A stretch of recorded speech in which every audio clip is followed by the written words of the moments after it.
पुढची बातमी बाबत महाशिवरात्रीच्या मुहूर्तावर अहिल्यानगर शहराजवळील असलेल्या बेलेश्वर स्वयंभू महादेव मंदिरात शिवभक्तांची मोठी मांदियाळी पाहायला मिळते। रात्री मध्यरात्रीपासूनच हर हर महादेवच्या गजरात भाविकांनी दर्शनासाठी रांगा लावल्या।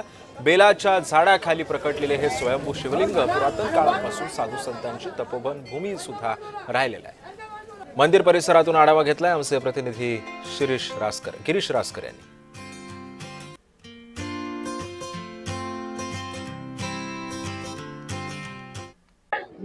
आज देशभरामध्ये महाशिवरात्री निमित्त शिवभक्तांची जी गर्दी आहे ती शिवालयांमध्ये मोठ्या प्रमाणावर पाहायला मिळत आहे। आपण अहिल्यानगर शहराच्या नजीक असलेल्या बेलेश्वर मंदिरामध्ये आहोत। बेलेश्वर मंदिरामध्ये देखील जे आहे महाशिवरात्री निमित्त जे हर हर महादेवच्या घोषणांमध्ये जे आहे भाविक मोठ्या संख्येने सकाळपासूनच जे आहे शिवदर्शनाची गर्दी करताना पाहायला मिळत आहे।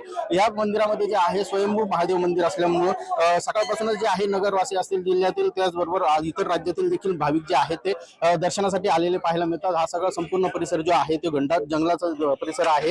या सगळ्या परिसरामध्ये जे आहे स्वयंभू महादेव मंदिरांचे शिवलिंग असल्या कारणाने या मंदिराला विशेष महत्त्व जे आहे ते प्राप्त झालेलं आहे। बेलेश्वर भक्त मंडळ आणि बेलेश्वर देवस्थान भिंगार इथे पहाटेपासून म्हणजे पहाटे 5 वाजल्यापासून लाईन लागलेली आहे दर्शनासाठी।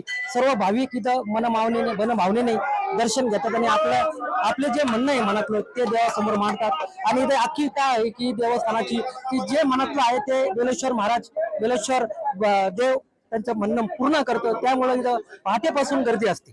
गिरीश रासकर, जय महाराष्ट्र न्यूज, अहिल्यानगर।